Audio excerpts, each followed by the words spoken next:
Hello friends, Dhamu's kitchen and blog પર તમારું સ્વાગત છે. મિત્રો, ઉનાળામાં ઠંડા પાણીની જરૂરિયાત ખૂબ જ પડે છે અને નવા માટલા ખરીદવાની પણ જરૂર પડે છે. પણ મિત્રો, દર વખતે ઉનાળાની શરૂઆતમાં નવું માટલું ખરીદવાની કોઈ જરૂર નહીં પડે. ઘરમાં રહેલા જૂના માટલાને તમે થોડી ટ્રિક્સ અજમાવી સાવ નવા જેવું જ બનાવી શકો છો અને તેમાંથી જ ફ્રીજ જેવું સરસ મજાનું ઠંડુ પાણી મેળવી શકો છો. તો આજે હું તમારી સાથે જૂના માટલાને એકદમ નવા જેવું બનાવવાની 100% સચોટ રીત શેર કરું છું. તો ચાલો ઝડપથી જોઈએ. તો અહીંયા જુઓ, અહીંયા મેં ગયા વર્ષનું માટલું લીધું છે. દર વર્ષે આના અંદર અમે એકદમ ઠંડુ પાણી થાય એટલા માટે તૈયાર કરીને રાખીએ છીએ. અહીંયા તમે જોઈ શકો છો કે પાછળની સાઈડ ઘણો બધો ક્ષાર જામી ગયો છે અને એવી જ રીતે અંદરની સાઈડ પણ ક્ષાર જામી જાય છે. તો આજે આપણે એક એવી ટ્રીક અજમાવીશું જેથી કરીને માટલાની અંદર ફ્રીજ જેવું એકદમ સરસ મજાનું ઠંડુ પાણી બનીને તૈયાર થશે. આજે હું તમારી સાથે જે ટ્રીક શેર કરું છું એ પ્રમાણે જો કરશો તો તમે જૂના માટલાને એકદમ સરસ ફ્રીજ જેવું બનાવી શકશો, કેમ કે એના અંદરનું જે પાણી ઠંડુ થશે એ ફ્રીજ જેવું સરસ મજાનું ઠંડુ બનીને તૈયાર થશે. તો ચાલો કઈ રીતે આપણે આ માટલાને જૂનામાંથી એકદમ નવા માટલા જેવું ઠંડુ પાણી આપે એવું કરી શકીએ એની ટ્રીક જોઈએ. તો સૌથી પહેલાં તો આપણે માટલાને સારી રીતે ધોઈ લેવાનું છે. તો આ રીતે સૌથી પહેલાં બહારની સાઈડને આપણે ધોઈ લઈએ અને પછી થોડું પાણી નાખી અને અંદરની સાઈડ પણ ધોઈ લઈએ, કેમ કે માટલું થોડા સમયથી જો એમને પડ્યું હોય વાપર્યા વગરનું તો એને સૌથી પહેલાં સારા પાણીથી ધોઈ લેવાનું છે. આપણે ઘણી વખત સાંભળીએ છીએ કે માટલાની અંદર જો હાથ નાખીને ધોઈએ તો માટલામાં પાણી ઠંડુ થતું નથી, પણ એ ધારણા ખોટી છે. કેમ કે માટલાને જો તમે અંદરથી સાફ કરશો તો જ એના અંદરના છિદ્રો ખુલશે અને તો જ પાણી ઠંડુ બનશે. હા, જો તમારું માટલું નવું હોય તો તમારે શરૂઆતમાં હાથ ન નાખો, પણ પછી રેગ્યુલર જ્યારે પણ તમે ઉપયોગમાં લેતા હો ત્યારે હાથ નાખી અને ધોવું જરૂરી હોય છે. તો અહીંયા જુઓ, માટલાને આપણે અંદર અને બહાર બંને જગ્યાએ સારી રીતે ધોઈ લીધું છે. તો આજે બે એવી વસ્તુ છે જે લઈને આપણે માટલાને સાફ કરીશું તો માટલું એકદમ સરસ નવા જેવું બનશે. તો સૌથી પહેલાં હું અહીંયા મીઠું લઉં છું અને આવું એક સ્ક્રબર લઈ લઉં છું. સ્ક્રબરની અંદર આપણે થોડું મીઠું એડ કરવાનું છે આ રીતે. તો અહીંયા 2 ચમચી જેટલું મીઠું લીધું છે, એમાં 1 ચમચી મીઠું આપણે સ્ક્રબરમાં લઈ લઈએ અને સારી રીતે ફેલાવી દઈએ. અને હવે આ સ્ક્રબરને આપણે બહારની સાઈડ ઘસીશું. આ રીતે મીઠું લઈને ઘસવાથી એની ઉપરના જે બહારના છિદ્રો છે એ સારી રીતે ખુલ્લી જાય છે. તો માટલામાં પાણી ઠંડુ કરવા માટેની એક ટ્રીક હોય છે કે માટલાના જે અંદરના અને બહારના છિદ્રો હોય એ ખુલ્લી ગયા હોય તો જ માટલામાં પાણી ઠંડુ થાય છે. તો આ રીતે કરવાથી શું થશે કે માટલાની બહારના જે છિદ્રો છે ને એ સારી રીતે ખુલ્લી જશે અને માટલાની ઉપર જે સફેદ સફેદ ક્ષારના ડાઘ છે એ પણ નીકળી જશે. તો હવે જુઓ, આપણે માટલાને બહાર બધી જ જગ્યાએ સારી રીતે ઘસી લીધું છે અને એની ઉપરના જેટલા પણ ક્ષારના ડાઘ હતા એ પણ દૂર થઈ ગયા છે. તો જુઓ, આ રીતે મીઠું લીધું છે અને એને મેં સ્ક્રબર ઉપર ફેલાવી દીધું છે. હવે આપણે અંદરની બાજુ છે એને સાફ કરી લઈએ. તો જુઓ, આ રીતે અંદર ઘસીશું એટલે અંદરના જે કાંઈ છિદ્રો છે એ પણ ખુલ્લી જશે. અને મિત્રો, તમને ખ્યાલ છે કે કોઈ પણ જાતની સફાઈ કરવી હોય અથવા તો બ્લોકેજ કાઢવા હોય તો આપણે મીઠાનો ઉપયોગ કરતા હોઈએ છીએ. તો અહીંયા પણ માટલાની એકદમ સરસ સફાઈ થઈ જશે, માટલું એકદમ જમ્સ ફ્રી થઈ જશે અને એના અંદરના છિદ્રો પણ ખુલી જશે. તો અહીંયા જુઓ, માટલાને મેં ખૂબ સારી રીતે ઘસી લીધું છે અંદરની સાઈડ પણ. હવે અંદરની સાઈડ પણ ચોખ્ખું પાણી નાખી અને આપણે માટલાને ધોઈ લઈએ.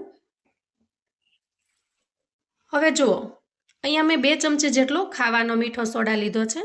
તો મિત્રો, ખાવાનો જે સોડા છે એના જે અંદર પરપોટા થાય છે એનાથી અંદર અને બહાર બંને જગ્યાએ આપણે સફાઈ કરીશું તો બધા જ છિદ્રો સારી રીતે ખુલ્લી જશે. તો આમાંથી સૌથી પહેલાં આપણે અડધો સોડા લઈ લઈએ અને આ રીતે ફેલાવી દઈએ. હવે આપણે બહારની સાઈડને સાફ કરી લઈએ અને જે રીતે આપણે બહારની સાઈડ સફાઈ કરી એ જ રીતે આપણે ખાવાના સોડાથી અંદરની સાઈડ પણ સફાઈ કરીશું. હવે હું અંદરની સાઈડ સફાઈ કરી લઉં છું.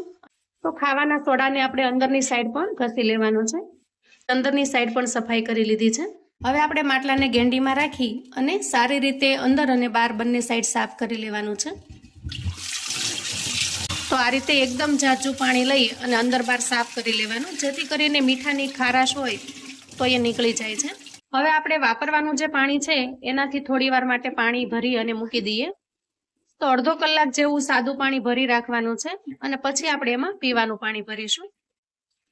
તો અહીંયા માટલાને આપણે ભરી લીધું છે અને અડધો કલાક પછી આપણે આગળની પ્રોસેસ કરીશું. હવે અંદાજે અડધો પોણો કલાક પછી આપણે ચેક કરીએ તો અહીંયા તમે જુઓ માટલાને આપણે પૂરેપૂરું ભરીને મૂકેલું હતું તો અત્યારે એમાં થોડું પાણી ઓછું થઈ ગયું છે. તો એના પરથી સાબિત થાય છે કે આપણે જે સફાઈ કરી માટલાની એના લીધે એના છિદ્રો ખુલી ગયા છે અને હવે માટલાની અંદર સરસ મજાનું ઠંડુ પાણી થવાની શરૂઆત થઈ જશે. તો અહીંયા મસ્તો હાથ નાખીએ તો પણ ખ્યાલ આવી જાય છે કે પાણી ઠંડુ થવા માંડ્યું છે. તો હવે આ પાણી છે એ એક્સ્ટ્રા અને વધારાનું છે તો આને આપણે કાઢી લેશું. અહીંયા મેં ધોયેલા માટલાને એક સ્ટેન્ડ ઉપર સેટ કરી દીધું છે. હવે આપણે એક આવો નેપકિન લઈશું અથવા તો તમારી પાસે કોઈ જૂનો કટકો પડ્યો હોય કોટનના કપડાનો એ પણ લઈ શકો છો. તો આ નેપકિનને આપણે ભીનો કરી લઈએ. હવે અહીંયા જુઓ મેં એક પ્લેટ લીધી છે અને એના ઉપર આ રીતે કાંઠાને મેં સેટ કરી દીધો છે જેથી કરીને માટલું જવે તો એના અંદરનું જે પાણી પડે એ પ્લેટમાં પડે અને પ્લેટફોર્મ ખરાબ ન થાય. નેપકિનને મેં સારી રીતે પલાળી લીધો છે અને આ રીતે બેવળ કરી લીધો છે. જો ડબલ કરી લીધો છે અને એને માટલા ઉપર આપણે આ રીતે લગાવી દેવાનો છે.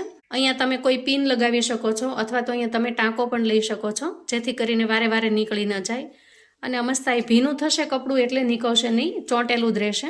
હવે આ રીતે ચોખ્ખું ગળણું મૂકી દઈએ અને માટલાને ભરી લઈએ.